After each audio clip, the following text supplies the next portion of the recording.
Assalamu alaikum, gentlemen cadets. Today we are going to start our new topic and last topic of our chapter number 1, dimension of physical quantities. Gentlemen cadets, as we already know what is physical quantities, how physical quantities are denoted, what are the symbols of physical quantities, how physical quantities are measured, base units and derived units. And our last topic here is dimension of physical quantities.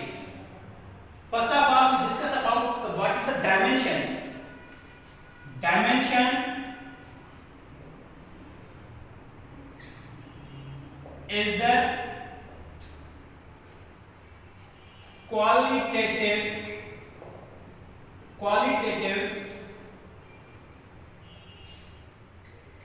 measurement of physical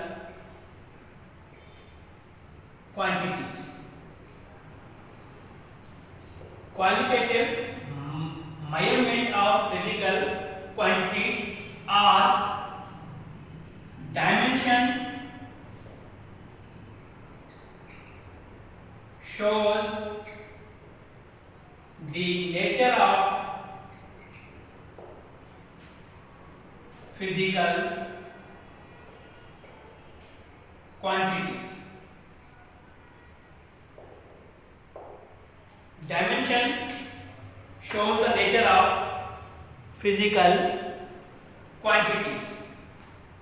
First of all, dimension is the qualitative measurement of physical quantities.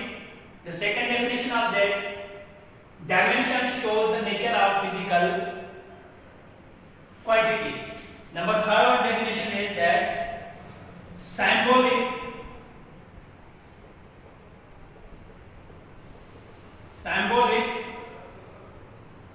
representation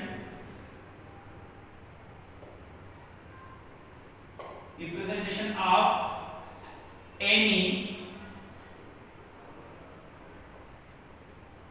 physical quantities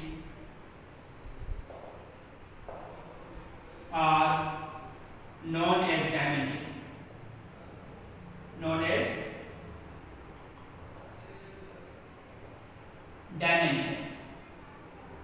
Any symbolic representation of any physical quantities are known as dimension. Basically, as we know that the length, mass and the time are three basic quantities or symbols through which we measure the dimension of physical quantities. Now, length, unit of length is meter and meter can be shown as m, and dimensionally length can be denoted with capital L. Mass, kilogram, and the dimension of mass will be denoted with capital N. And the time, unit of time is second, and time dimensionally denoted with capital T. So, gentlemen cadets, basically these three are basic symbols through which we measure the dimension of physical quantities. Length denoted with capital L, mass denoted with capital M, and time denoted with capital T. So, for example, the dimension of length is L, dimension of area, as we know that area is a length into breadth. Breadth means also length, so length into length is equal to length square. So dimension of area is L square. Dimension of volume is equal, the formula volume is length, breadth into width. So length is length, breadth is also a length, and width is also a length. So length into length into length is equal to length cube. So L cube is the dimension of 1. So basically, any physical quantity, for example, a length can be measured into a centimeter, can be measured into a meter, can be measured into a centimeter, but actually this is a length. So dimensionally we can write it with a symbol L. Either it is in centimeter, either it is in millimeter, either it is in meter. So it can be denoted with a capital A. For example, force is a quantity. For example, force is a physical quantity. The unit of force is a Newton. And Newton is equal to kilogram meter per second square.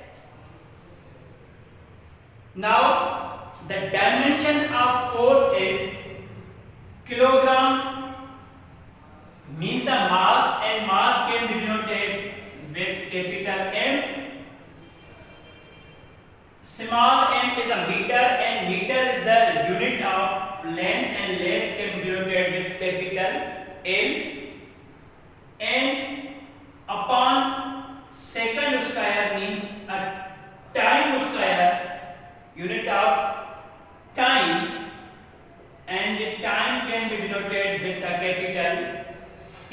Here T square, so upon T square,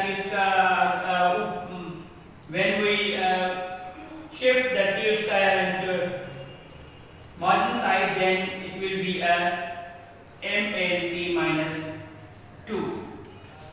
So we can write it again. Kilogram mass M meter L upon time square, it can be rewrite as MLT minus 2. So the dimension of force is equal to MLT minus 2. Gentlemen cadets, it is very necessary that any equation must be dimensionally correct. When we write any formula or solve any equation, so equation must be dimensionally proved or must be dimensionally same at left hand side as well as right handed side.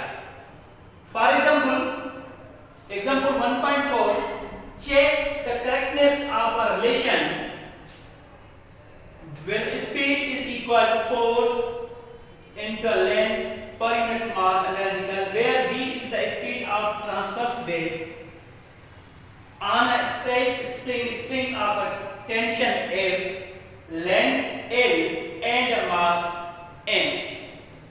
So now we prove that the equation V is equal to analytical F into L divided by mass dimensionally correct or not.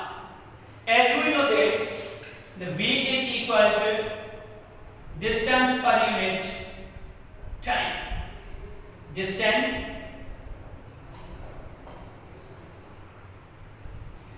per unit time. So distance is a length and time is capital T. So LT inverse is a dimension of velocity. Means V is equal to LT inverse.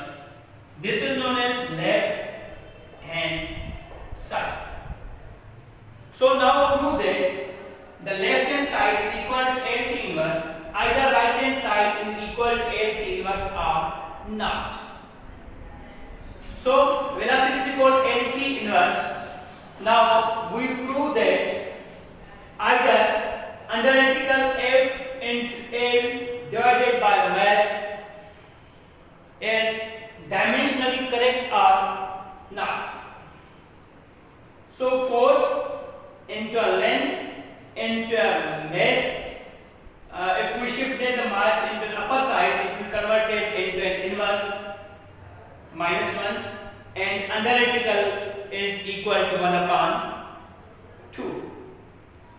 Gentlemen cadets, as we are going to discuss that force is equal to F is equal to kilogram meter per second square, and the dimension of force is m L upon T square. It can be written as m L T minus 2. So dimension of force is m L T minus 2, and length can be denoted with a capital M, and M inverse means a mass inverse. M means mass, and mass can be denoted with capital M, and inverse 1 upon 2 remain same. So M inverse and M will be a cancel. This is a positive and this is a negative. So this is a cancel, and here L into L multiply with each other. L multiply with L, so L square and T square will remain same. So L square T square and 1 upon 2. 1 upon 2. So L square T minus 2. T minus 2 and 1 upon 2 get to be cancelled, and now it is equal to L T inverse. L will be remain cancelled from here, and 1 T minus remain cancelled from here. So L T inverse will be the right hand side of the equation. So left hand side is equal to L T inverse.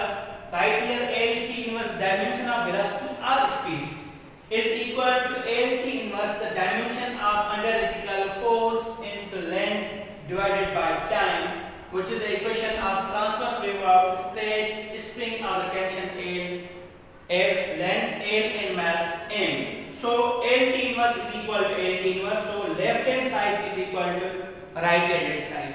So hence prove that any equation when we write on a board, on a books, must be a dimensionally correct. So left hand side is equal to a right handed side.